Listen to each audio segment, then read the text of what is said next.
जय हिंद जय भारत मित्रों, હું મનીષ સંધી આપ સર્વે વિદ્યાર્થી મિત્રોનું સ્વાગત કરું છું વેબ સંકુલના આપણા ઓનલાઈન પ્લેટફોર્મ પર। આજે આપણે જે છે ડેલી કરંટ અફેર્સની અંદર ચર્ચા કરીશું 24 જૂન 2023ના મોસ્ટ આઈએમપી કરંટ અફેર્સ જે આપણી આવનારી પરીક્ષા માટે ખૂબ જ ઉપયોગી થઈ શકે એમ છે। તો ચાલો ચર્ચાને આગળ વધારીએ અને આજનો લેક્ચર તમારા માટે રેકોર્ડેડ ફોર્મમાં અપલોડ કરી રહ્યો છું। થોડાક જે છે કારણોસર, મારા અંગત કારણોસર જે છે લેક્ચર હું અહીંયા રેકોર્ડેડ ફોર્મમાં અપલોડ કરી રહ્યો છું। જેટલા પણ પ્રશ્નો તમારી સમક્ષ આવશે એ તમામ પ્રશ્નોના જવાબો તમારે આજે કોમેન્ટ બોક્સમાં અવશ્યથી લખવાના છે। તો શરૂ કરીએ અને ચર્ચાને આગળ વધારીએ પહેલાં ઘણા બધા વિદ્યાર્થી મિત્રોની એક ફરિયાદ અમારા સુધી પહોંચી હતી કે સર તમે આજે બુક ફેરની અંદર 50% ડિસ્કાઉન્ટ રાખ્યું છે, એ માત્ર ને માત્ર ઓફલાઈન સ્ટોર જે છે એટલે કે જે ઓફલાઈન ક્લાસીસ છે ત્યાં રાખ્યું છે। અમારા જેવા વિદ્યાર્થીઓ કે જેની આજુબાજુ કોઈ ઓફલાઈન ક્લાસીસ છે જ નહીં વેબ સંકુલના, એ 50% ડિસ્કાઉન્ટ કેવી રીતે મેળવે? તો આનું જે છે ઓનલાઈન સોલ્યુશન લાવો। તો હવે વેબ સંકુલ તમારા માટે લઈને આવ્યું છે 22 જૂનથી લગાવીને 23 જૂન સુધી વિદ્યાર્થી મિત્રો ઓનલાઈન બુક ફેર, એટલે કે હવે આ ઓનલાઈન બુક ફેરમાં 22 થી 30 જૂન સુધી જો કોઈ પુસ્તક તમે પરચેસ કરો છો તો એના ઉપર તમને 50% ડિસ્કાઉન્ટ મળી રહ્યું છે। એટલે કે વેબ સંકુલના પબ્લિકેશનના તમામ પુસ્તકો પર 50% ડિસ્કાઉન્ટ તમને મળવાપાત્ર મળી રહ્યું છે આની અંદર। અને જો તમારો ઓર્ડર 500 રૂપિયાથી વધુ છે તો આમાં કોઈ ડિલિવરી ચાર્જ લાગવાનો નથી। અને યાદ રાખજો, આ માત્ર ક્યાંથી પરચેસ કરશો તો websankul.org આપણી વેબસાઇટ અથવા આપણી એપ્લિકેશનમાં જઈને તમે જે છે આ બુકનો ઓર્ડર કરી શકો છો।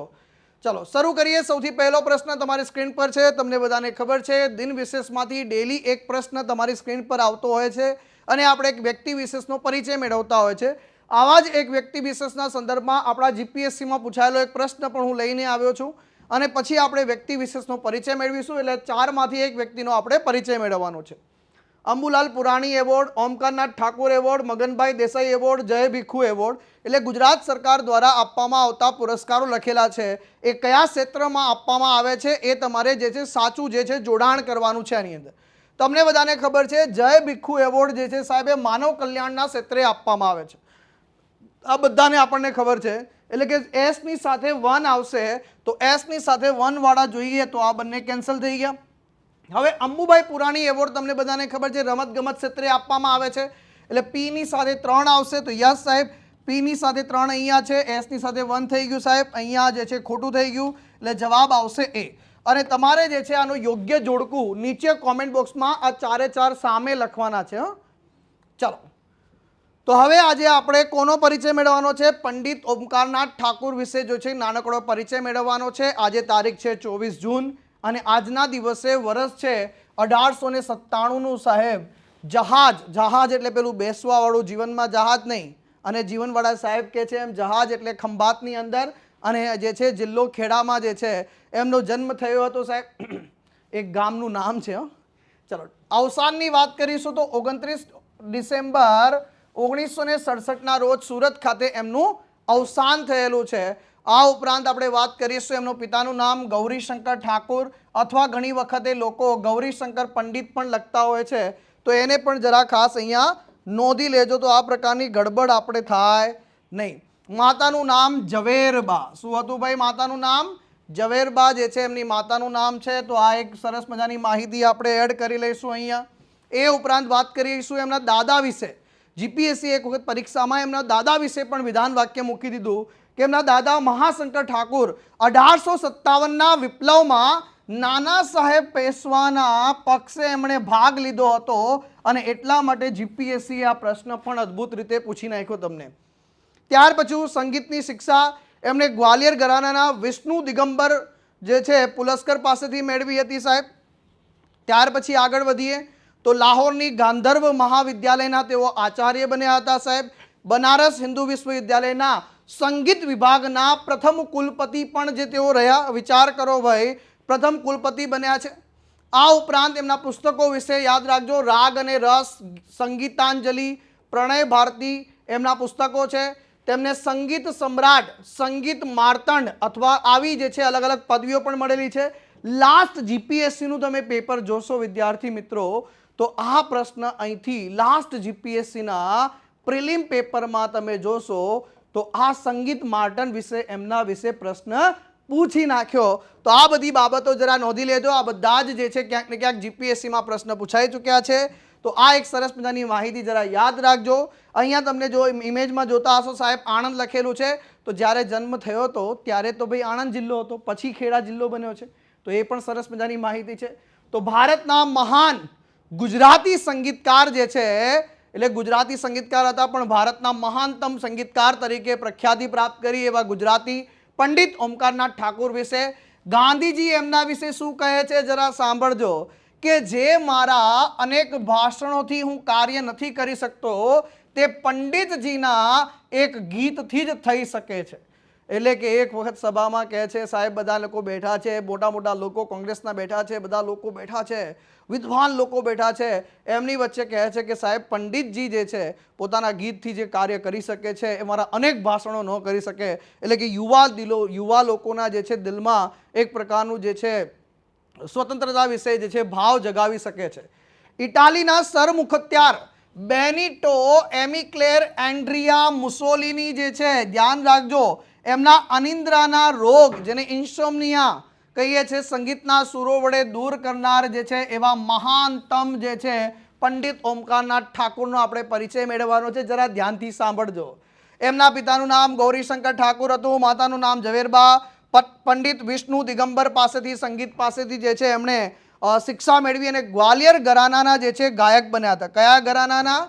ગ્વાલિયર ઘરાનાના ગાયક બન્યા હતા.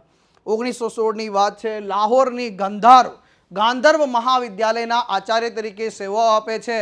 બનારસ હિન્દુ વિશ્વવિદ્યાલયની વાત કરીશું, એના સંગીત વિભાગના જે છે પ્રથમ કુલપતિ જે છે તરીકે એમને બિરાજમાન કરવામાં આવે છે.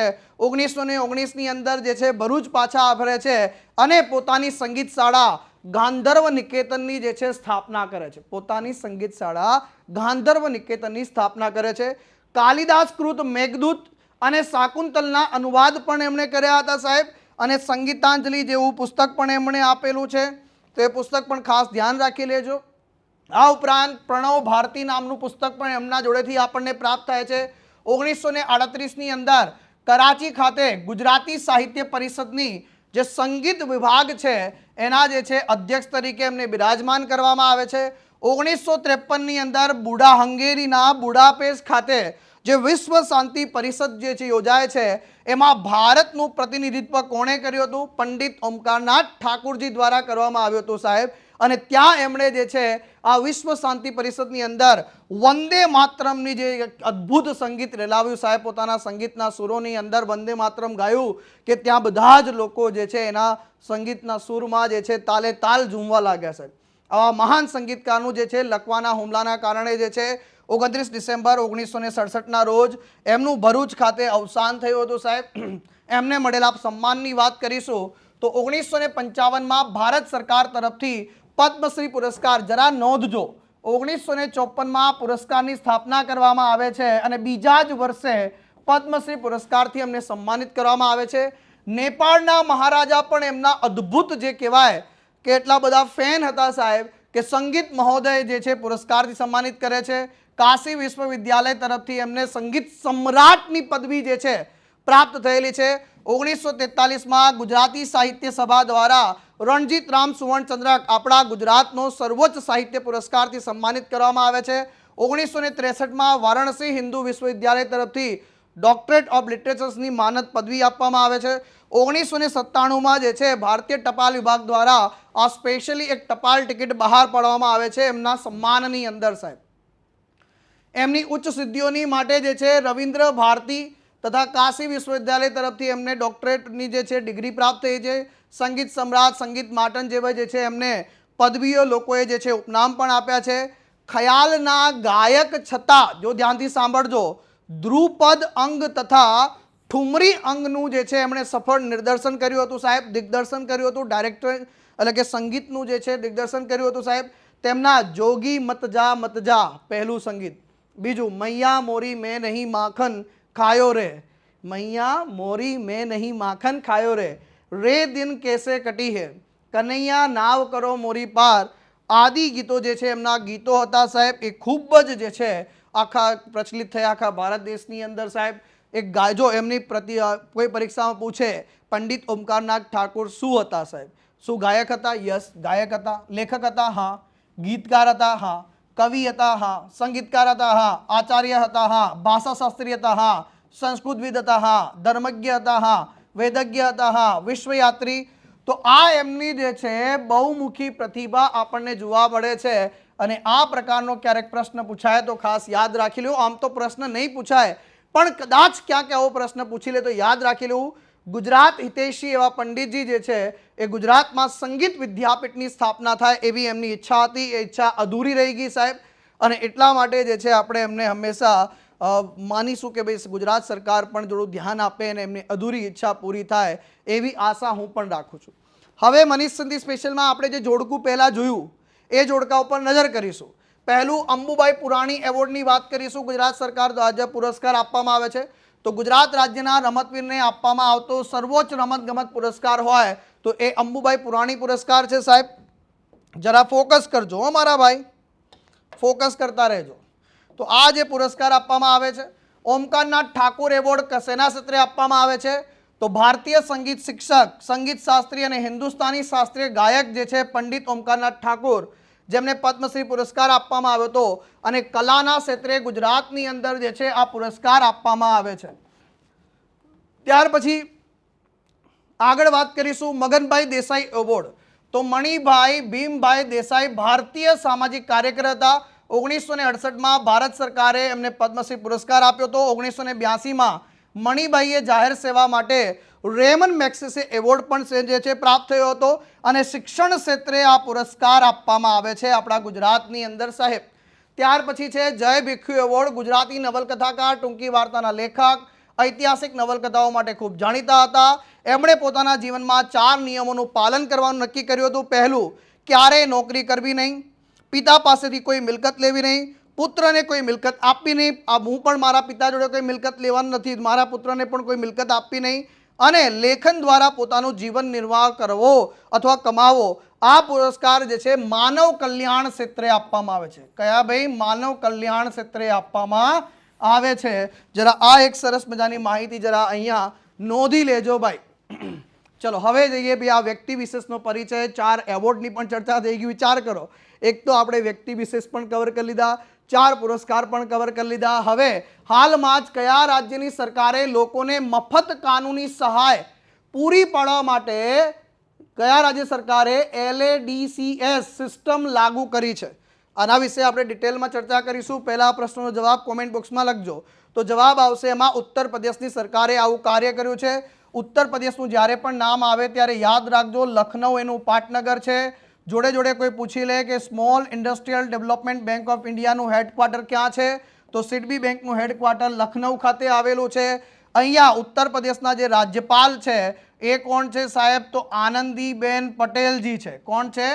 આનંદીબેન પટેલ છે સાહેબ. ગુજરાત રાજ્યના પ્રથમ મહિલા ચીફ મિનિસ્ટર રહી ચૂકેલા છે. ઉત્તર પ્રદેશની જ્યારે પણ વાત આવે છે તો આપણા દેશના પ્રથમ મહિલા રાજ્યપાલ એ સરોજિની નાયડુ કયા રાજ્યના હતા? ઉત્તર પ્રદેશના હતા. એ જ રીતે આપણા દેશના પ્રથમ મહિલા મુખ્યમંત્રી, આપણા દેશના પ્રથમ મહિલા રાજ્યપાલ સરોજિની નાયડુ, પ્રથમ મહિલા મુખ્યમંત્રી સુચિતા કૃપલાણી. આ બંને કયા રાજ્યના મુખ્યમંત્રી રાજ્યપાલ હતા? તો બંને ઉત્તર પ્રદેશના રાજ્યપાલ હતા. ઉત્તર પ્રદેશ એક એવું રાજ્ય છે જે સૌથી વધુ પ્રધાનમંત્રી ક્યાંથી મળ્યા છે આપણને? ઉત્તર પ્રદેશથી મળ્યા છે સાહેબ.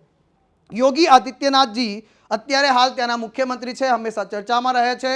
અને આપણા જસ્ટિસ યુ લલિત સાહેબની વાત કરીએ તો એમનું શું કહે છે કે ઘણા બધા ક્રિમિનલ કેસ આપણા દેશની અંદર આવતા હોય છે અને આ જે છે લોકોની આઝાદી, વ્યક્તિગત આઝાદી છીનવી લેતા હોય છે. અને ઘણા લોકોની જે આઝાદી છીનવી લે છે, ગરીબ લોકોની, એમની પાસે એટલો અધિકાર કે એમની પાસે એટલા પૈસા નથી હોતા કે કોર્ટમાં જઈ શકે. અથવા કોઈ લોકો જ્યારે કોર્ટમાં જાય છે એ તો પોતાની તમામ જીવન પૂંજી, પોતાનું ઘર બાર વેચીને છતાં પણ એમને ન્યાય પ્રાપ્ત થતો નથી. તો આપણા દેશની અંદર જે ગરીબ લોકો છે એમને ન્યાય સુધીની પહોંચ હોવી જોઈએ. આવું કોણ કહે છે? ભાઈ યુ લલિત સાહેબ કહે છે. અને જે છે શાંતિથી આમણે કીધું, આમણે સાંભળી લીધું. આ કહે છે વાહ સાહેબ વાહ, ये तो मुझे करना चाहिए. એટલે યોગી આદિત્યનાથ સરકાર જે છે એમણે ઉત્તર પ્રદેશ સરકારે નક્કી કર્યું છે કે રાજ્યના લોકોને મફત કાનૂની સહાય પૂરી પાડવા અને તેમની વચ્ચે જે નાના નાના વિવાદો છે એના ઉકેલ સમાધાન માટે જે છે કામ પર કરવામાં આવશે અને 2 વર્ષના સમયગાળા માટે ઉત્તર પ્રદેશ રાજ્ય કાનૂની સેવા સત્તા મંડળ હેઠળ અહીંયા legal add defence council system LADCS લાગુ કરી છે. એટલે કે હવે ગરીબ ઘરનો જે વ્યક્તિ છે એ જો કદાચ માની લો કે કોઈ હાઈ ફીસ જે છે વકીલોની અફોર્ડ કરી શકતો નથી, એ જે છે આપણે ઉત્તર પ્રદેશ રાજ્ય કાનૂની સેવા સત્તા મંડળનો સંપર્ક સાધશે અને પછી એમને ફ્રીમાં વકીલ બેસ્ટમાં બેસ્ટ વકીલ પ્રોવાઈડ કરવામાં આવશે અને આ વકીલ એમનો કેસ લડશે અને એમને જેટલી પણ જરૂરિયાત છે કાનૂની સહાય એ ફ્રી ઓફ કોસ્ટ જે છે ઉપલબ્ધ કરવામાં આવશે. આનાથી 2 ફાયદા થશે. એક, ગરીબ લોકોને જે છે ન્યાય પ્રાપ્ત થશે. ગરીબોને શું મળશે? ન્યાય મળશે સાહેબ. અને જોડે જોડે જે છે આપણા કોર્ટની અંદર અમુક નાના નાના કેસનું જે ભારણ છે એ કેસોનું ભારણ પણ જે છે ઓછું કરવામાં મદદરૂપ થઈ શકે છે. અલગ અલગ રીતે લોક અદાલતોને બધું આયોજન કરીને આ પ્રકારે જે છે આ સુવિધા ઉપલબ્ધ કરવામાં આવશે.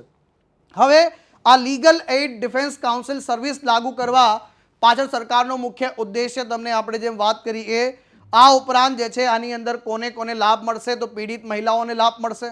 માની લો કે કોઈ પુરુષ છે મહિલાને બહુ હેરાન કરે છે અથવા કોઈ પણ રીતે પીડિત મહિલા છે એને, દીકરીઓને, બાળકોને, રક્તપિત્તના દર્દીઓની છે, બહેરાશના, માનસિક જેટલા પણ દિવ્યાંગો છે આ બધાને જે છે લાભ આપવામાં આવશે. તો ગરીબ લોકોને મદદ કરવા માટે અને કોર્ટમાં જેટલા પણ કેસ પેન્ડિંગ છે એનું ભારણ ઓછું કરવા માટે.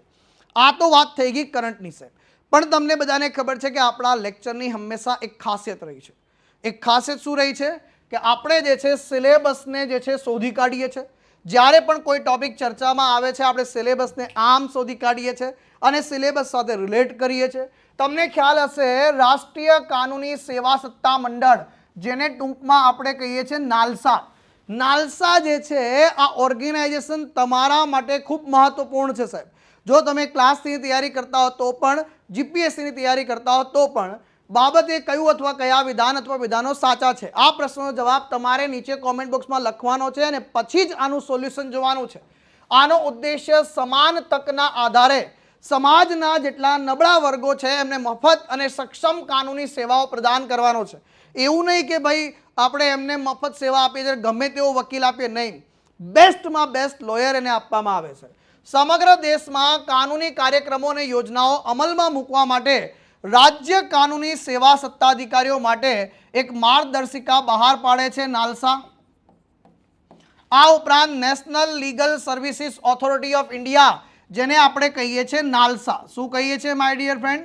નાલસાની રચના 9 નવેમ્બર 1995ના રોજ લીગલ સર્વિસ ઓથોરિટી એક્ટ 1987 અંતર્ગત જે છે આની સ્થાપના કરવામાં આવી છે.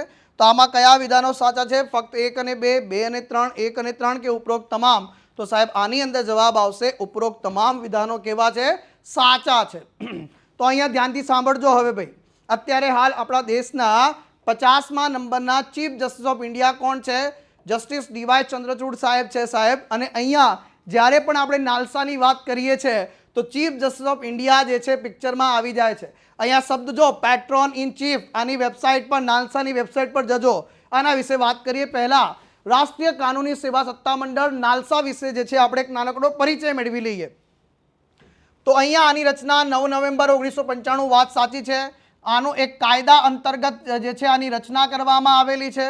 તો આ કાયદો કયો છે? Legal services authority act. કયા વર્ષનો છે? 1987 અંતર્ગત આની સ્થાપના કરવામાં આવે છે. આનો મુખ્ય ઉદ્દેશ્ય, હેતુ, જે લાયક ઉમેદવારો છે એને મફત કાનૂની, હવે લાયક ઉમેદવારો ધ્યાનથી સાંભળજો. કોણ લાયક ઉમેદવારો છે એની પણ વાત કરીશ. સાહેબ હું લાયક છું કે નહીં? તો શાંતિ રાખો, હમણાં કહું છું તમને. થોડાક સબર કરો. હા, જીવનમાં થોડાક ધૈર્ય રખને કા. મફત કાનૂની સેવાઓ પૂરી પાડવાનો છે અને એના માટે કોણ છે એટલે આ કાયદા અંતર્ગત એનો જે 12મી કલમ છે કાયદાની એની અંદર સંપૂર્ણ વ્યાખ્યા સમજાવવામાં આવ્યું છે કે કોણ લાયક ઉમેદવારો થશે. અને કેસોના ઝડપી નિરાકરણ માટે લોક અદાલતનું જે આયોજન કરવામાં આવે છે આ કાયદા અંતર્ગત કરવામાં આવે છે. આનો મુખ્ય ઉદ્દેશ્ય કેસોનો ઝડપી નિકાલ કરવો અને સાથે સાથે ન્યાયતંત્ર પર જે બોજ અત્યારે ભારણ છે એ ઘટાડવાનો છે અને ગરીબને જે છે ગરીબ લોકો જે છે એમને ન્યાયની પહોંચ જે છે બનાવવાની છે. હવે ધ્યાન રાખજો, ભારતના મુખ્ય ન્યાયાધીશ જે છે એ આના પેટ્રોન ઇન ચીફ હોય છે. એટલે કે આના કહેવાય કે ભાઈ એક પ્રકારનું શું કહેવાય કે નહીં કહેતા આપણા ઘરમાં દાદા હોય, એ દાદા આપણા ઘરના ચીફ બની જાય છે, જે બધા ઉપર દેખરેખ રાખે છે. તો એવા પેટ્રોન ઇન ચીફ નાલસાના કોણ હોય છે? તો ચીફ જસ્ટિસ ઓફ ઇન્ડિયા. અને અત્યારે હાલ ચીફ જસ્ટિસ ઓફ ઇન્ડિયા કોણ છે? જસ્ટિસ ડીવાય ચંદ્રચૂડ સાહેબ છે સાહેબ. અને આ થઈ ગયા ચીફ જસ્ટિસ ઓફ ઇન્ડિયા. અને સુપ્રીમ કોર્ટના બીજા સૌથી વરિષ્ઠ જજ જે છે, જ્યારે ભારતના સર્વોચ્ચ અદાલતના બીજા સૌથી વરિષ્ઠ ન્યાયાધીશ આના એક્ઝિક્યુટિવ ચેરમેન હોય છે. એક્ઝિક્યુટિવ ચેરમેન હોય છે એટલે કાર્યકારી. હવે કાર્યકારી એટલે પહેલું કાર્યકારી નહીં, આ એક્ઝિક્યુટિવ છે. શું છે? એક્ઝિક્યુટિવ જે છે ચેરમેન હોય છે. અત્યારે હાલ કોણ છે? શ્રી ન્યાયાધીશ સંજય કિશન કૌલજી છે. એ અહીંયા પણ તમને સ્ક્રીન પર દેખાઈ રહ્યા છે. આ અલગ અલગ પ્રકારની જે કાનૂની કાર્યક્રમો યોજનાઓને અમલમાં મૂકવા માટે રાજ્યના જે કહેવાય કે કાનૂની સત્તા અધિકારી મંડળ છે એમની જ માટે જે છે એક પ્રકારની માર્ગદર્શિકા બહાર પાડવાનું કાર્ય કરે છે. હવે લાયક ઉમેદવાર કોણ છે આ કાયદા અંતર્ગત? કોણ આના માટે પાત્ર છે? ધ્યાનથી સાંભળજો. સૌથી પહેલાં તમને દેખાતું હશે મહિલા અને બાળકો. મહિલા અને બાળકો અહીંયા જે છે ઓથોરિટી નાલસામાં જઈ શકે છે પોતાના કાનૂની સહાય માટે. અનુસૂચિત જાતિના સભ્યો પણ એમાં જઈ શકે છે. અનુસૂચિત જનજાતિના લોકો, ઔદ્યોગિક કામદારો જે છે, કારણ કે કામદારો બિચારા માંડ માંડ આખા દિવસનો પગાર રડતા હોય, કદાચ 200 રૂપિયા 300 રૂપિયા કમાતા હોય અને કદાચ કોઈ કોર્ટ કેસ થાય છે તો એ વકીલ હાયર કરી શકતા નથી. ત્યાર પછી જે છે દિવ્યાંગ વ્યક્તિઓ. હવે એમની પાસે તો ભાઈ કોઈ આજીવિકાનો સ્ત્રોત છે જ નહીં, તો એમની સાથે કોઈ અન્યાય થશે તો શું થશે? તો આ પણ નાલસાની અંદર જે છે ડાયરેક્ટ જઈ શકશે અને ત્યાં એમને મદદ મેળવી શકે છે. ત્યાર પછી ઘણા લોકો એવા છે કસ્ટડીમાં વ્યક્તિઓ છે. માની લો કે મારા ઘરના કોઈ વ્યક્તિને કસ્ટડીમાં આ લોકોએ પકડી લીધો છે, પણ અમારી પાસે પૈસા નથી, તો હવે શું છે? તો એવા લોકો પણ આમાં અપ્રોચ કરી શકે છે.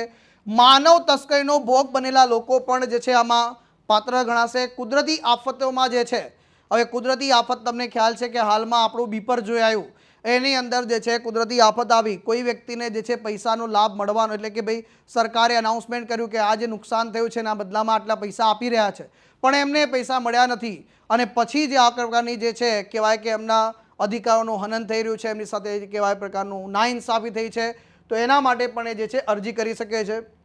કોઈ પણ પ્રકારની વંશીય હિંસા હોય, ઔદ્યોગિક આપત્તિ હોય, એવા લોકો અપ્રોચ કરી શકે છે. અને ખાસ કરીને અહીંયા ધ્યાનથી સાંભળજો, 1 લાખથી ઓછી વાર્ષિક આવક ધરાવતા હોય, જો એક કન્ડિશન મૂકી છે આ લોકોએ કે એવા લોકો કે જેમની 1 લાખ કરતાં ઓછી વાર્ષિક આવક છે, અથવા અલગ અલગ કેન્દ્ર રાજ્ય સરકારો જે છે એ સમયાંતરે જે છે આ આવકનું મૂલ્યાંકન કરીને આમાં ફેરફાર કરતા હોય છે. તો કદાચ જો ફેરફાર કર્યો છે તો એવા લોકો જે માની લો કે કોઈએ 1.5 લાખ કરી દીધો છે, કોઈએ કાયદા દરેક રાજ્ય સરકારે કાયદો બનાવ્યો છે આના સંદર્ભમાં, તો આ જે છે 1.5 લાખ કરે છે તો 1.5 લાખ ગણ્યું. પણ આ જે નાલસા એક્ટમાં તો કેટલું લખેલું છે? 1 લાખ રૂપિયા લખેલું છે. આ ધ્યાન રાખજો. આ ઉપરાંત તમને કોઈ કે ઓબીસી માટે 2.5 લાખ છે, તો ના, ઓબીસી માટે કાંઈ લખેલું નથી. કોઈ તમને એમ કે અનુસૂચિત જનજાતિ માટે, તો એના માટે પણ કાંઈ લખેલું નથી. કોઈ એમ કે અનુસૂચિત જાતિના સભ્યો માટે 3 લાખ રૂપિયા, તો એમાં પણ કંઈ લખેલું નથી. તો અલગ અલગ જાતિ માટે જે છે આવકની કોઈ મર્યાદા આમાં લખેલી નથી. આ એક સરસ મજાની માહિતી ખાસ યાદ રાખી લેજો. તો આ હતું કરંટ પ્લસ આપણું સ્ટેટિક પોર્શન, બંનેને કવર કરજો, રિવિઝન સારી રીતે થઈ જશે. અમૂલને દુનિયાભરમાં પ્રસિદ્ધિ અપાવનાર અમૂલ ગર્લના જે છે સર્જક, એનું નિધન થયું છે. તેનું નામ શું છે? જ્યારે પણ તમે જોયું હશે કે અમૂલ જે છે, અમૂલ દૂધ પીતા ઇન્ડિયા, ધ ટેસ્ટ ઓફ ઇન્ડિયાની વાત છે, અટરલી બટરલી, તમે પેલી ગર્લ છોકરી જોઈ હશે. જ્યારે પણ આપણા દેશમાં કોઈ પણ ઘટના બનતી હોય, સરસ મજાના ઇમેજ આપણી સામે આવતી હોય છે. અને કહેવાય કે દુનિયાનું સૌથી લાંબુ એડ કેમ્પેનનો જે રેકોર્ડ ધરાવતી એવી અમૂલ ગર્લ જે છે એના સર્જક, એમનું અવસાન થયું છે. એમનું નામ શું છે? તો સિલ્વેસ્ટર દાખુન્ના. શું નામ છે ભાઈ? સિલ્વેસ્ટર દાખુન્ના. ચલો, અમૂલ ડેરી જે છે સાહેબ, અમૂલ ડેરીના CEO કોને બનાવવામાં આવ્યા છે?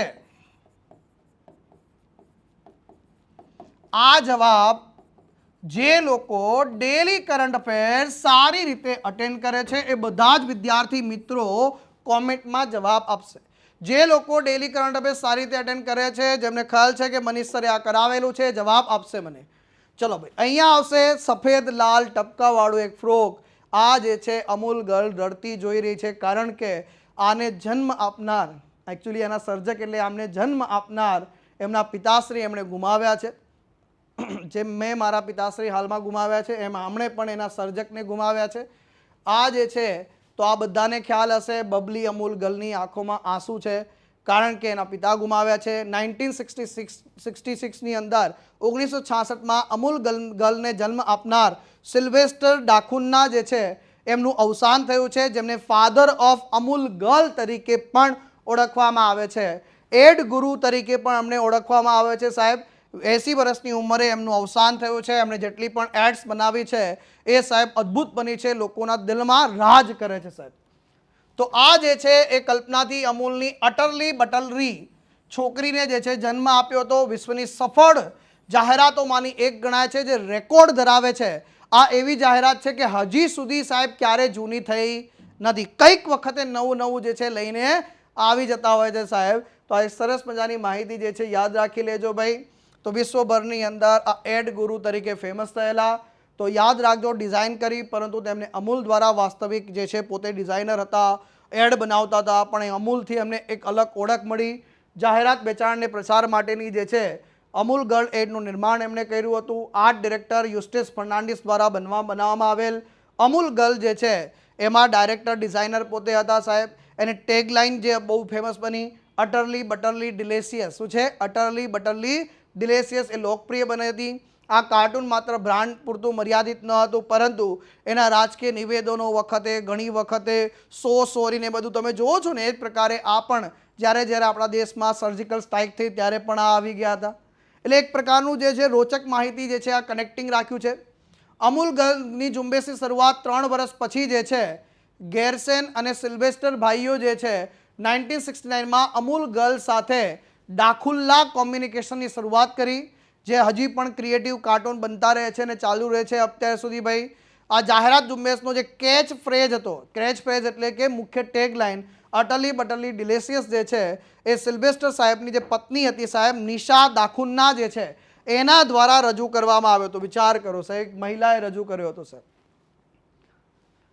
આરોગ્ય અને પરિવાર કલ્યાણ મંત્રાલય દ્વારા કયા વર્ષે નેશનલ ફ્લોરેન્સ નાઇટિંગેલ એવોર્ડની સ્થાપના કરવામાં આવી હતી? 1969, 1937, 1954, 1973. તો જવાબ આવશે 1973માં આની સ્થાપના કરવામાં આવેલી છે. હવે જો આ 4 ઓપ્શનમાંથી એક જવાબ તમારે મને કહેવાનો છે કે દાદા સાહેબ ફાળકે એવોર્ડ, દાદા સાહેબ ફાળકે એવોર્ડની શરૂઆત કયા વર્ષે કરવામાં આવી હતી? આ 4 ઓપ્શનમાંથી તમારો જવાબ કયો છે? નીચે કોમેન્ટ બોક્સની અંદર તમારે જણાવવાનો છે. તો અહીંયા જોઈ શકો છો, નર્સોને પુરસ્કાર આપવામાં આવે છે, રાષ્ટ્રીય પુરસ્કાર છે. ફ્લોરેન્સ નાઇટિંગેલના નામ પર આ પુરસ્કાર આપવામાં આવે છે ભાઈ. તો નેશનલ ફ્લોરેન્સ નાઇટિંગેલ એવોર્ડ જે છે એ ભારતના રાષ્ટ્રપતિ દ્રૌપદી મુર્મુજીએ હાલમાં 2022 અને 2023 માટેના પુરસ્કારો જે છે એ અર્પણ કર્યા છે હાલમાં. તો નર્સો અને નર્સિંગ પ્રોફેશનલ જે છે એમની ગુણવત્તાની વાત કરીએ, એમની જે છે સરાહના, એમણે અદ્ભુત કાર્ય કર્યું છે, એ બદલ એમને પ્રોત્સાહન આપવા માટે આ એવોર્ડની સ્થાપના કરવામાં આવેલી છે. 1973માં ભારત સરકારના આરોગ્ય અને પરિવાર કલ્યાણ મંત્રાલય દ્વારા આ એવોર્ડની જે છે પરિકલ્પના એટલે કે શરૂઆત કરવામાં આવી હતી. અત્યારે હાલ મંત્રી કોણ છે ભાઈ આરોગ્ય અને પરિવાર કલ્યાણ મંત્રાલયના? તો મનસુખ માંડવિયા સાહેબ છે. કોણ છે? ડૉક્ટર મનસુખ માંડવિયા સાહેબ છે ભાઈ. ગુજરાતથી સાંસદ છે, આપણા દેશના કેન્દ્રીય કેબિનેટ મંત્રી છે આરોગ્ય અને પરિવાર કલ્યાણ મંત્રાલયના. હાલમાં એક સ્ટાન્ડર્ડ IS 18267/2023 એટલે કે 18/267/2023 આ જે છે બ્યુરો ઓફ ઇન્ડિયન સ્ટાન્ડર્ડ જે છે એમના દ્વારા એક સ્ટાન્ડર્ડ બનાવવામાં આવ્યું છે સાહેબ. એટલે કે અહીંયા માપદંડ નક્કી કરવામાં આવ્યું છે. આનો હેતુ શું છે સાહેબ? તો તમને બધાને ખ્યાલ છે કે આપણે બધા તમને ઘણા બધા ન્યૂઝપેપરની અંદર ઘણા બધા શાર્ક ટેન્ક ઇન્ડિયાને બધું જોતા હોય છે. ઘણા લોકો તમને કહેતા હોય છે કે એલ્યુમિનિયમના વાસણો ન વાપરવા જોઈએ, કોઈ કહે છે સ્ટીલના વાપરો, કોઈ એમ કહે છે સ્ટીલના પણ ના વાપરો, તાંબા અને કાંસાના વાપરો. ભાઈ ઘણા લોકો એવું કહેતા હોય છે. આ ઉપરાંત તમે એમ પણ સાંભળ્યું હશે કે હવે જે અત્યારે હાલ પ્લાસ્ટિકની વસ્તુઓ વપરાય છે, તમને ખ્યાલ હશે જ્યારે પણ જમણવારમાં જાઓ તો સારી સારી વસ્તુ બનો તો જે ડીશ હોય છે, પેપર કપની જેમ પ્લાસ્ટિક કપ વપરાય છે, પ્લાસ્ટિકની કટોરી વપરાય છે, આ બધું જે છે પર્યાવરણના પ્રદૂષણ ક્રિએટ કરે છે. એની જગ્યાએ જે છે ખાસ કરીને વાત કરીએ તો લાકડાનો ઉપયોગ થઈ રહ્યો છે, હે ને, બાંબુનો ઉપયોગ થઈ રહ્યો છે. બાંબુનો કાંસકો તમે જોયો હશે. અત્યારે તો મારા માથામાં વાળ નથી એટલે કાંસકો તો ફેરવી શકવાનો નથી હું, હે ને. તો અત્યારે માથામાં વાળ તો છે નહીં, કાંસકો ફેર, પણ ઘણા લોકોએ બાંબુ સ્ટિક જોયું હશે, બાંબુનો બ્રશ જોયો હશે. આ બધી બાબતો જુઓ છો તો એ બધામાં પણ હવે જે છે ગુણવત્તાના માપદંડ નક્કી કરવામાં આવ્યા છે. એટલે પ્લાસ્ટિક પ્રદૂષણ ઘટાડવું અને સસ્ટેનેબિલિટી જે છે, ટકાઉપણાને જે છે પ્રોત્સાહન આપવા માટે આને લોન્ચ કરવામાં આવ્યો છે.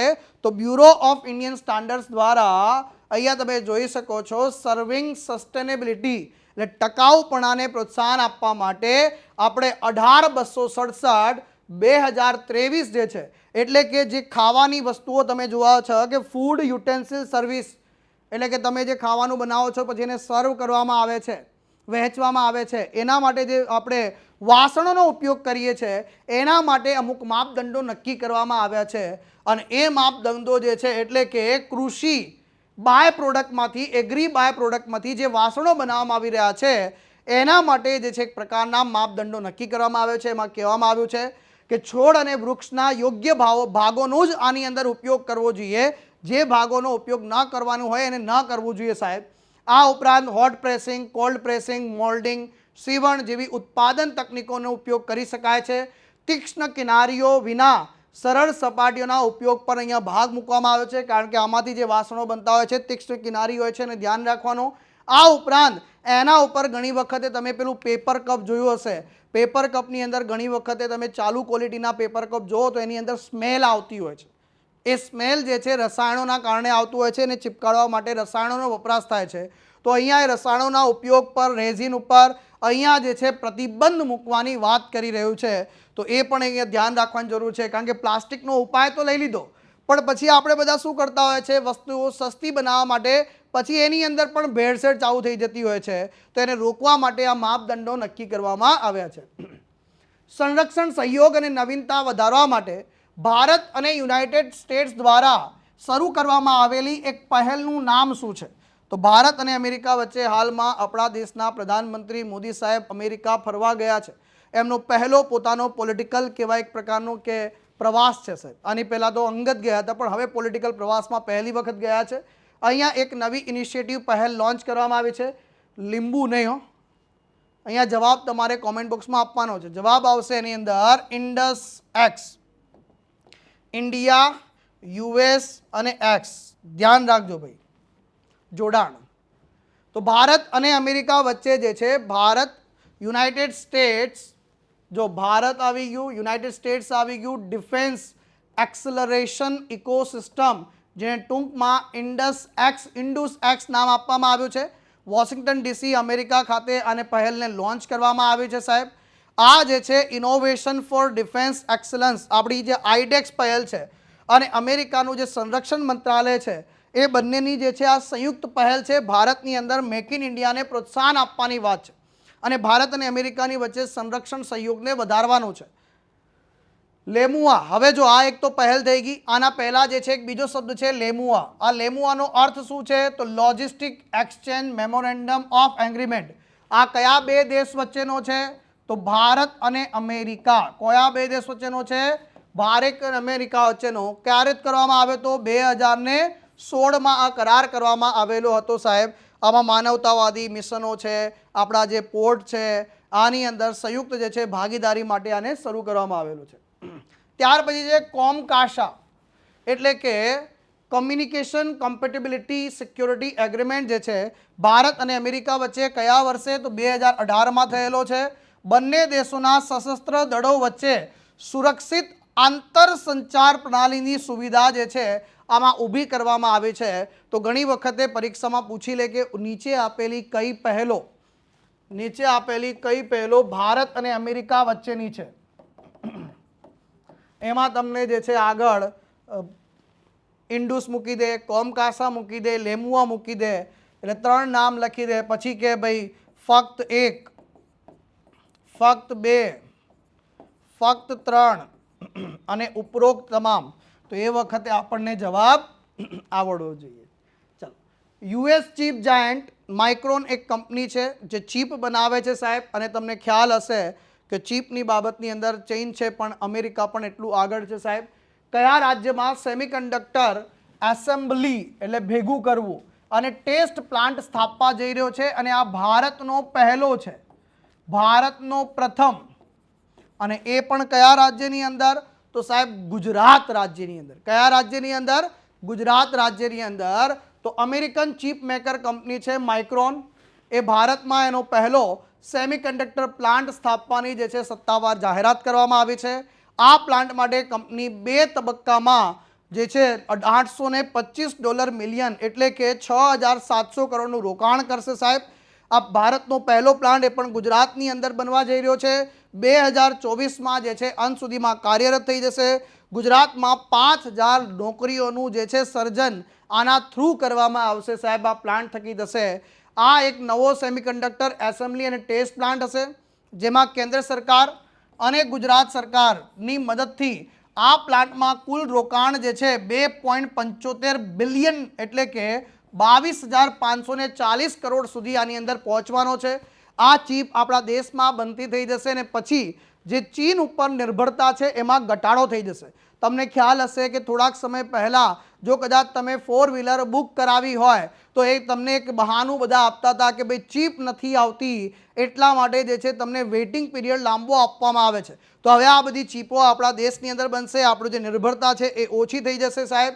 એસેમ્બલી, ટેસ્ટિંગ, માર્કિંગ અને પેકેજિંગ ATMP પ્રકારનો એક પ્લાન્ટ જે છે એ આપણા દેશની અંદર જે છે એને મંજૂરી આપવામાં આવી છે, અને માઇક્રોનના પ્લાન્ટને જે છે સરકારની આપણી મોડિફાઈડ યોજના છે એસેમ્બલી, ટેસ્ટિંગ, માર્કિંગ અને પેકેજિંગ મંજૂરી આપવામાં આવે છે. હવે આ જ્યારે યોજના અંતર્ગત મંજૂરી મળી છે તો એનો ફાયદો કંપનીને શું થશે? તો કંપની પણ પોતાનો ફાયદો જુએ છે ને. તો આ યોજના હેઠળ માઇક્રોનને કેન્દ્ર સરકાર તરફથી કુલ પ્રોજેક્ટનો જે ખર્ચ છે એના 50% નાણાકીય સહાય, એટલે જે કુલ ખર્ચ છે એના 50% નાણાકીય સહાય કોણ આપશે? તો કેન્દ્ર સરકાર આપશે. આ ઉપરાંત ગુજરાત સરકાર, રાજ્ય સરકાર તરફથી કુલ પ્રોજેક્ટ ખર્ચના 20% પ્રોત્સાહન રૂપે નાણાકીય સહાય પ્રદાન કરવામાં આવશે. તો સાહેબ અહીંયા 100%નો જે ખર્ચો કરશે એમાંથી આમને 70% તો પાછા મળી જવાના છે. પણ આ બધું શું છે? ગુજરાતમાં પ્લાન્ટ બનાવવા માટે એમને ખર્ચો કરવો પડશે બધો, એટલે કે પ્લાન્ટ અહીંયા બનાવશે એમાં જ ફાયદો થવાનો છે એમને. વૈશ્વિક જીવંતતા સૂચકાંક ગ્લોબલ લિવેબિલિટી ઇન્ડેક્સ 2023, સોરી 2022 નહીં, અહીંયા જરા કરેક્શન કરજો ભાઈ. 2023 મુજબ વિશ્વનું કયા દેશનું કયું શહેર સૌથી વધુ રહેવા યોગ્ય શહેર છે? જો અહીંયા વચ્ચે ઊભા બી જે છે ચપ્પલ ભરાઈ ગઈ છે. તો વિશ્વનું કયા દેશનું કયું શહેર સૌથી યોગ્ય રહેવા માટે જે છે શહેર જે છે બન્યું છે સાહેબ? તો અહીંયા શું જવાબ આવશે? તો જવાબ આવશે ઓસ્ટ્રિયાનું વિયેના. શું આવશે? ઓસ્ટ્રિયાનું વિયેના જે છે આ જવાબ આની અંદર સાચો આવશે. વર્લ્ડ પ્રેસ ફ્રીડમ ઇન્ડેક્સની અંદર ભારત જે છે, ભારતનું સ્થાન કયું છે, ભારતનું ક્રમ કયો છે એ તમારે મને કોમેન્ટ બોક્સની અંદર લખીને જણાવવાનું છે માય ડિયર ફ્રેન્ડ્સ. ચલો આ ઇન્ડેક્સને બહુ ડિટેલમાં સમજીશું આની અંદર. તો વૈશ્વિક જીવંતતા સૂચકાંક, જેને અંગ્રેજીમાં કહીશું ગ્લોબલ લિવેબિલિટી ઇન્ડેક્સ 2023, તો ઇકોનોમિક્સના ઇકોનોમિક ઇન્ટેલિજન્સ યુનિટ જે છે EIU દ્વારા આ ઇન્ડેક્સ બહાર પાડવામાં આવ્યો છે. આની અંદર જે છે જે બહાર પાડવાનો ઇન્ડેક્સ એમાં કહેવામાં આવ્યું છે ઓસ્ટ્રેલિયા નહીં, ઓસ્ટ્રિયાની રાજધાની વિયેના જે છે એ વિશ્વનું સૌથી વધુ રહેવા યોગ્ય શહેર આખા ધરતી પર કોઈ છે તો એ છે ઓસ્ટ્રિયાનું વિયેના. કયું છે? ઓસ્ટ્રિયાનું વિયેના આખી ધરતી પર સૌથી બેસ્ટ રહેવા યોગ્ય શહેર છે. કેટલા શહેરોનો આ ઇન્ડેક્સમાં સમાવેશ કરવામાં આવ્યો છે? તો 173 શહેરોનો આની અંદર સમાવેશ કરવામાં આવે છે. આ ઇન્ડેક્સ કેવી રીતે આપવામાં આવે છે? કોઈ પણ વ્યક્તિને રહેવું હોય તો જીવન જીવવા માટે બેસ્ટ જીવન જીવવા માટે શું જરૂરી જોઈએ, કઈ કઈ બાબતો બેસ્ટ હોવી જોઈએ? સૌથી પહેલાં તો આરોગ્યની સુવિધાઓ નંબર 1 ક્વોલિટીની હોવી જોઈએ, શિક્ષણ નંબર 1 ક્વોલિટીની હોવી જોઈએ, એ જે છે દેશની અંદર, એ શહેરની અંદર સ્થિરતા, સસ્ટેનેબિલિટી હોવી જોઈએ સાહેબ, ઇન્ફ્રાસ્ટ્રક્ચર માળખું મજબૂત હોવું જોઈએ, પર્યાવરણનું પણ એ શહેર જે છે, પર્યાવરણ ખરાબ હોય તો પણ લોચો પડે ભાઈ, કારણ કે હવા, દિલ્હીની વાત કરીએ તો શિયાળો આવે એટલે બધા લોકો પરેશાન થાય. તો આ બધા મહત્વના પરિબળોના આધારે જે શહેર આ બધાની અંદર સર્વશ્રેષ્ઠ છે એ રહેવા યોગ્ય, સૌથી યોગ્ય શહેર ગણવામાં આવે છે. અને ફરીથી કહું છું, ઓસ્ટ્રેલિયા નહીં, ઓસ્ટ્રિયાનું વિયેના શહેર છે. રહેવા માટે ટોચના શહેરોની વાત કરીએ તો ઓસ્ટ્રિયાનું વિયેના પહેલા નંબર પર આવે છે, ડેનમાર્કનું કોપનહેગન એ બીજા નંબરે આવે છે, મેલબોર્ન અને સિડની ઓસ્ટ્રેલિયાના છે સાહેબ, એટલે આના પછીના શહેરો છે. અને અંતિમ શહેરો આ લિસ્ટની અંદર જ્યાં સૌથી ખરાબ પરિસ્થિતિ છે એની અંદર અલ્જીરિયસ એટલે અલ્જીરિયાનું, પછી ત્રિપોલી અને દમાસ્કસ આવે છે સિરિયાનું. એમાં સિરિયાનું જે દમાસ્કસ છે સાહેબ એ સૌથી રહેવા માટે અયોગ્ય શહેર છે. કયું છે? અયોગ્ય શહેર છે સાહેબ. એશિયાની વાત કરીએ તો ટોપ 10ની જ્યારે હું વાત કરું તો એમાં એકમાત્ર એશિયાનું શહેર છે એ છે જાપાનનું ઓસાકા, જે 10મા ક્રમાંક પર છે. તો ભારતના શહેરોની તો વાત જ નહીં થાય. તો ભારતનું નવી દિલ્હી અને મુંબઈ જે છે 141મા નંબર પર છે, ચેન્નઈ જે છે 144મા નંબર પર છે, આપણું અમદાવાદ પણ છે ગુજરાતનું, અને બેંગલુરુ જે છે અમદાવાદ 147મા ક્રમાંક પર છે ને બેંગલુરુ 148મા ક્રમાંક પર છે રહેવા માટે. તો હવે વૈશ્વિક ઇન્ડેક્સની અંદર ગુજરાતનું અમદાવાદ શહેર પણ ચમકવા લાગ્યું છે. હવે આ ઇન્ડેક્સની અંદર એક બીજી વાત શું કરે છે, જેટલા પણ રહેવા યોગ્ય સારા શહેરોની વાત આવે છે એમાં યુરોપિયન અને ઉત્તર અમેરિકનના શહેરોનું વર્ચસ્વ છે. ટોપ 10ની અંદર આ બધા જ શહેરોનો સમાવેશ થાય છે. હવે આની અંદર આ જે ઇન્ડેક્સ છે એમાં કહે છે કે છેલ્લા એક દાયકાની એટલે 10 વર્ષની જો વાત કરીએ તો 10 વર્ષથી કન્ટિન્યુઅસલી આપણું જે સિરિયાનું દમાસ્કસ છે સાહેબ, આ જે છે છેલ્લા દાયકામાં સૌથી ખરાબ રહેવા લાયક શહેર છે 10 વર્ષથી કન્ટિન્યુઅસલી સાહેબ. એમાં કોઈ સુધારો નથી આવી રહ્યો. બંને જો અહીંયા બંને છે, અહીંયા બ્લુ છે, અહીંયા રેડ છે. સૌથી રહેવા યોગ્ય જે છે વિયેના છે સાહેબ, કયા છે? ઓસ્ટ્રિયાનું છે. કોપનહેગન ડેનમાર્કનું છે સાહેબ. મેલબોર્ન અને સિડની ત્રીજા અને ચોથા નંબર પર છે ઓસ્ટ્રેલિયાના. વેન્કુવર કેનેડા છે સાહેબ. ઝુરિચ સ્વિટ્ઝરલેન્ડનું છે. કેલિગરી કેનેડાનું છે સાહેબ. જીનેવા સ્વિટ્ઝરલેન્ડ છે સાહેબ. ટોરન્ટો જે છે કેનેડાનું, અને ઓસાકા જાપાનનું સાહેબ, એ 9મા અને 10મા નંબર પર છે સાહેબ. આપણે ભૂલ થઈ છે. ઓકે, ઓકલેન્ડ ન્યૂઝીલેન્ડનું છે સાહેબ. તો અહીંયા જે છે ટોરન્ટો જે છે જાપાનનું, સોરી ટોરન્ટો કેનેડાનું છે, જાપાનનું નથી સાહેબ, આ એશિયાનું નથી, બરોબર છે. ચલો, અહીંયા જે છે સૌથી છેલ્લે આવે છે દમાસ્કસ સિરિયા, એ સૌથી લાસ્ટમાં છે. પછી છે ત્રિપોલી લિબિયા, અલ્જેરિયા. આ જે છે અંતિમ 3 શહેરો છે જે સૌથી ખરાબ છે. અને આ ઇન્ડેક્સમાં તમને દેખાય છે ઢાકા બાંગ્લાદેશ, આ જે છે સૌથી લાસ્ટની અંદર જે છે સમાવેશ થાય છે. ક્લિયર? અલગ અલગ ઇન્ડેક્સની આપણે આ જ બધી બાબતો અહીંયા મેં લખી દીધી છે. કયો દિવસ આંતરરાષ્ટ્રીય ઓલિમ્પિક દિવસ તરીકે ઉજવવામાં આવે છે? તો આમાં તો બધાને જવાબ ખબર છે, 23 જૂન. પણ કોઈ કહેશે આની થીમ કઈ છે 2023ની? આ ધ્યાન રાખજો ભાઈ. તો અહીંયા જવાબ જો ધ્યાનથી ફોકસ કરજો. આંતરરાષ્ટ્રીય ઓલિમ્પિક દિવસ જે છે એ 23 જૂનના રોજ ઉજવવામાં આવે છે.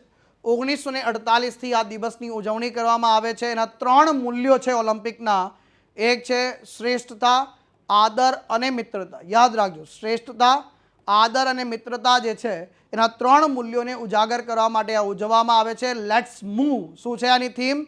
લેટ્સ મૂવ જે છે, ચાલો આગળ વધીએ બધા સાથે. શું કરીએ? આગળ વધીએ સાહેબ. એટલે દુનિયાની અંદર ઘણી બધી જે છે પરિસ્થિતિઓ, જેમ કે આપણે ભારત અને ચીનની વચ્ચે ઝઘડા છે, તો ભાઈ છોડો ને, ઝઘડાઓને છોડો, આપણે આગળ વધીએ. રશિયા અને યુક્રેનની વચ્ચે ઝઘડાઓ ચાલી રહ્યા છે, ઝઘડાઓ છોડો, આપણે આગળ વધીએ. એટલે કે શ્રેષ્ઠતા, એકબીજા માટે આદર અને મિત્રતા હંમેશા એની આજુબાજુની થીમ પસંદ કરવામાં આવે છે. પ્રથમ ઓલિમ્પિક દિવસ જે છે 23 જૂન 1948ના રોજ 9 રાષ્ટ્રીય ઓલિમ્પિક સમિતિઓ દ્વારા આની ઉજવણી કરવામાં આવી હતી. 9 દેશો દ્વારા કરવામાં આવી હતી. કયા કયા 9 દેશો છે? Great Britain, Australia, Belgium, Canada, Greece, Portugal, Switzerland, Uruguay, Venezuela આ જે છે દેશો છે, યાદ રાખી લેજો. ઓલિમ્પિકની ગેમ્સમાંની કોઈ પણ રમતમાં વ્યક્તિગત રીતે ગોલ્ડ મેડલ જીતનારા પ્રથમ, જો ગોલ્ડ મેડલની વાત કરી રહ્યું ભારત તરફથી વાત કરીએ, ઓલિમ્પિકની રમતોત્સવની અંદર જે છે, ધ્યાનથી સાંભળજો, હું શું કરી રહ્યો છું, વ્યક્તિગત રમત અને વ્યક્તિગત રમતમાં ગોલ્ડ મેડલ જીતનારા પ્રથમ ભારતીય પૂછે તો અભિનવ બિંદ્રા સાહેબ આવશે. આમણે 2018માં કારનામું કર્યું હતું ભાઈ, 10 મીટર એર રાઇફલ બીજિંગ 2018 ની 2008ની અંદર બીજિંગ જે છે ઓલિમ્પિકની અંદર એમણે કારનામું કર્યું હતું. 2018માં તો ઓલિમ્પિક જ નહોતો યોજાયો હોય, તો આ ખાસ નોંધી લેજો આની અંદર ભાઈ. એના પછી આવે છે 2020નો ઓલિમ્પિક, જેને ટોક્યો ઓલિમ્પિક કહીએ છીએ.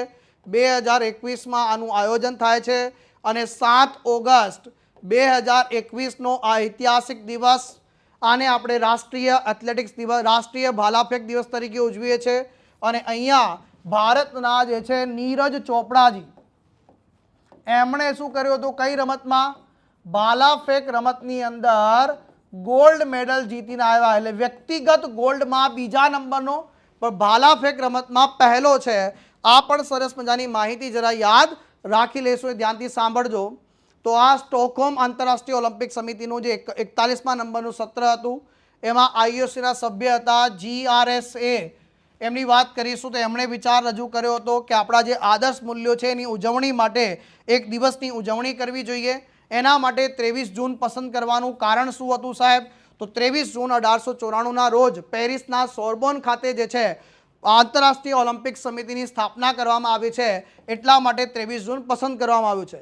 એ જ રીતે તમને ખ્યાલ હશે એક બીજી સંસ્થા છે જેની સ્થાપના 7 એપ્રિલ 1948ના રોજ કરવામાં આવી, અને આનો સ્થાપના દિવસ જે છે 7 એપ્રિલ એ વર્લ્ડ હેલ્થ ડે તરીકે ઉજવવામાં આવે છે. તો આવી બે સંસ્થાઓ કે જેમની સ્થાપના જ્યારે કરવામાં આવી છે એ જ દિવસે શું નક્કી કરવામાં આવ્યું છે, તો આ જે છે આ દિવસની ઉજવણીની શરૂઆત કરવામાં આવી છે. હવે જો 23 June international Olympic day, India's Olympic odyssey, એટલે ભારત જે છે આ ઓલિમ્પિકની અંદર જે ઇતિહાસ રચ્યા છે ભારતે, એમાંના કેટલાક ઇતિહાસ તરફ જે છે હું તમને ઇમેજ દ્વારા બતાવવાનો પ્રયાસ કરીશ, મજા આવશે, બહુ ધ્યાનથી જોજો. પહેલા 1900 પેરિસ ઓલિમ્પિકની વાત કરીશું, 1900 પેરિસ ઓલિમ્પિકની અંદર જે છે India trust with Olympic start from here, એટલે ભારતનું ઓલિમ્પિકમાં પદાર્પણ અહીંથી શરૂ થાય છે. પછી આવે છે એમ્સ્ટરડેમ ઓલિમ્પિક 1928, कौन भूल सकता है, अरे कौन भूल सकता है भाई, हमको हिंदी आवड़ता है. मेजर ध्यानचंद आ હોકીના જાદુગર, એમણે જે છે ફર્સ્ટ ઓલિમ્પિક ગોલ્ડ મેડલ આપણે કઈ રમતમાં આવ્યો ભાઈ, તો હોકી રમતમાં આવ્યો તો સાહેબ. અને એમણે જે છે 29 ગોલ કર્યા સાહેબ આ ઓલિમ્પિકની અંદર. કેટલા? 29 ગોલ. ધ્યાન રાખજો. 1948નો લંડન ગેમ્સની વાત કરીશું, આ ઓલિમ્પિક ગેમ આ એવી છે કે જ્યાં ખરેખર આપણા માટે મજાની વાત છે સાહેબ. Indian football team makes its first international appearance. 1948ના લંડન ગેમ્સની અંદર પ્રથમ વખત ભારતીય ફૂટબોલ ટીમ જે છે એ ઓલિમ્પિકની અંદર રમવા ઉતરી સાહેબ. 1952ની અંદર હેલસિંકી ઓલિમ્પિકની અંદર કેડી જાદવ સાહેબને કોણ ભૂલી શકે છે, આ ભારતના પ્રથમ વ્યક્તિગત વ્યક્તિ બન્યા, વ્યક્તિગત મેડલ જીતનારા પ્રથમ ભારતીય બનીને ઇતિહાસ રચ્યો છે સાહેબ. આ થઈ ગયો ભાઈ. તો આ જે છે ઓલિમ્પિક મેડલ. અને નીલિમા ઘોષ જે છે પ્રથમ ભારતીય મહિલા આઝાદ ભારતની કે જેમણે ઓલિમ્પિક ગેમ્સની અંદર જે છે શું કર્યું હોય ભાઈ, ભાગ લીધો હોય. તો ઓલિમ્પિક ગેમ્સમાં ભાગ લેનારી આઝાદ ભારતની પ્રથમ મહિલાનું નામ પૂછે તો નીલિમા ઘોષજી જવાબ આવશે. 1996 एटलांटा ओलंपिक, कौन भूल सकता है मेरे प्यारे दोस्तों, लिएंडर पेस એમણે ઇતિહાસ રચ્યો, બ્રોન્ઝ મેડલ ટેનિસની રમતમાં જીતી લીધો સાહેબ. મેન સિંગલ ઇવેન્ટની અંદર 1996ના એટલાન્ટા ઓલિમ્પિકની અંદર પ્રથમ ટેનિસ ખેલાડી બની ગયા સાહેબ. ત્યાર પછી છે 2000નું સિડની ઓલિમ્પિક આવે છે, કર્ણમ મલ્લેશ્વરીજી આવે છે, પ્રથમ ભારતીય મહિલા બને છે જેમણે સેનાભાઈ વેઇટ લિફ્ટિંગની અંદર બ્રોન્ઝ મેડલ જીતનારી અથવા ઓલિમ્પિકમાં બ્રોન્ઝ મેડલ જીતનારા પ્રથમ ભારતીય બની જાય છે. 2004નો એથન ઓલિમ્પિક્સ, રાજ્યવર્ધન સિંહ રાઠોડ સાહેબને કોણ ભૂલી શકે છે? ભારતનો પ્રથમ ઓલિમ્પિક મેડલ જે છે શૂટિંગ ઇવેન્ટની અંદર લઈને આવ્યા, સિલ્વર મેડલ એમણે જીત્યો હતો. એમના પછી જે છે પ્રેરણા લઈને બીજા 4 વર્ષ પછી 2008 બીજિંગ ઓલિમ્પિકની વાત આવે છે. 10 મીટર એર રાઇફલ ઇવેન્ટની અંદર પહેલો વ્યક્તિગત ગોલ્ડ મેડલ ભારતના ખાતામાં અભિનવ બિંદ્રા સાહેબ લઈને આવે છે. ચલો 2012ના લંડન ઓલિમ્પિક્સની વાત કરીશું. સાયના નહેવાલજી એમણે ઇતિહાસ રચ્યો. આ ટેબલ ટેનિસની બેડમિન્ટનની રમતના પહેલા ખેલાડી બની ગયા કે જેમણે ઓલિમ્પિક મેડલ જીત્યો હોય. આ ઉપરાંત ગગન નારંગ, મેરી કોમ, વિજય કુમાર, યોગેશ્વર દત્ત આમણે બધાએ પણ ઇન્ડિયાની મેડલ ટેલી જે છે ભારતના ઓલિમ્પિકમાં મેડલની સંખ્યા ક્યાં લઈ ગયા? 6 ઉપર લઈ ગયા. ત્યાર પછી રિયો ઓલિમ્પિક 2016 આણે ઇતિહાસ રચ્યો સાહેબ. બેડમિન્ટનમાં પીવી સિંધુ સિલ્વર મેડલ જીતનારી પ્રથમ ભારતીય બેડમિન્ટન ખેલાડી બની ગઈ સાહેબ, અને બીજી બેડમિન્ટન ખેલાડી કે જેમણે ઓલિમ્પિકમાં મેડલ જીત્યો હોય સાહેબ. અને સાક્ષી મલિક જે છે બ્રોન્ઝ મેડલ લઈને આવી હતી ભારતના ખાતાની અંદર સાહેબ. તો જો ઓલિમ્પિક દિવસ ખાલી ઓલિમ્પિક દિવસ નથી કરવાનો, આ જીએસનો પણ ટોપિક એને લઈ લેવાનો છે. પછી આવે છે 2020 ટોક્યો ઓલિમ્પિક. આનું આયોજન ક્યારે કરવામાં આવ્યું? 2021માં. અત્યાર સુધીનું ભારતનું ઓલિમ્પિકનું સર્વશ્રેષ્ઠ પ્રદર્શન પૂછે તો ટોક્યો ઓલિમ્પિક 2020 આવશે સાહેબ. કેટલા મેડલ? મેક્સિમમ મેડલ આપણે 7 જીત્યા. કેટલા ભાઈ? 7 જીત્યા. ભારતના પ્રથમ ટ્રેક એન્ડ ફિલ્ડના ખેલાડી એટલે એથ્લેટિક રમતની અંદર પહેલો વ્યક્તિગત મેડલ ગોલ્ડ મેડલ આવ્યો સાહેબ, અને એ લઈને આવ્યા સાહેબ કોણ? જેવલિનમાં લઈને આવ્યા સાહેબ નીરજ ચોપડાજી સાહેબ. આ જે છે આ ઉપરાંત ભારતની હોકી ટીમ 41 વર્ષ પછી જે છે બ્રોન્ઝ મેડલ જીતવામાં પુરુષોની ટીમ અહીંયા સફળ રહી ભાઈ. અને ભારતીય મહિલા હોકી ટીમ સાહેબ જે છે ભલે મેડલ ન લઈને આવી પણ ચોથા નંબર પર રહીને એમણે ઇતિહાસ રચ્યો. શું કર્યો ભાઈ? ઇતિહાસ રચ્યો છે સાહેબ. તો આ કેટલીક સરસ મજાની માહિતી ખાસ યાદ રાખી લેજો. અને ચલો તમારા માટે એક પ્રશ્ન મૂકી રહ્યો છું. મીરાબાઈ ચાનુ,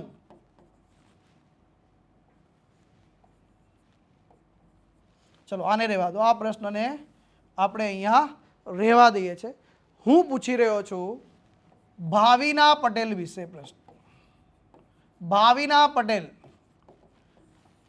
આમણે ગુજરાતના ખેલાડી, જો આ ગુજરાતના ખેલાડી છે સાહેબ, અને આમણે પેરા ઓલિમ્પિકની અંદર કઈ રમતમાં મેડલ જે છે ભારતના ખાતામાં લાવીને એમણે ઇતિહાસ રચ્યો છે પેરા ઓલિમ્પિકની અંદર. 2024નો ઓલિમ્પિક કઈ જગ્યાએ યોજાશે? તો પેરિસના ફ્રાન્સ દેશના પેરિસ ખાતે યોજાશે, અને પેરિસ ત્રીજી વખત આનું આયોજન કરશે. અને આ સાથે લંડન પછી પેરિસ દુનિયાનું બીજું શહેર બનશે જેણે ઓલિમ્પિક રમતોત્સવનું આયોજન 3 વખતે કર્યું હોય એવું જે છે આ ઇતિહાસ રચવા જઈ રહ્યો છે. આ ઉપરાંત ઇન્ડિયન ઓલિમ્પિક એસોસિએશનની વાત કરીશું, ભારતીય ઓલિમ્પિક સંઘની વાત કરીશું. એના પ્રથમ મહિલા પ્રમુખ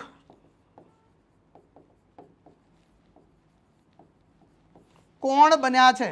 અને આ બધા પ્રશ્નો એટલા માટે પૂછી રહ્યો છું કે આજે જે છે રેકોર્ડિંગ ફોર્મમાં લેક્ચર છે, અને રેકોર્ડિંગ ફોર્મમાં આ બધી બાબતો હું તમને આપણા ડેઇલી કરંટ અફેર્સમાં કવર કરાવી ચૂક્યો છું.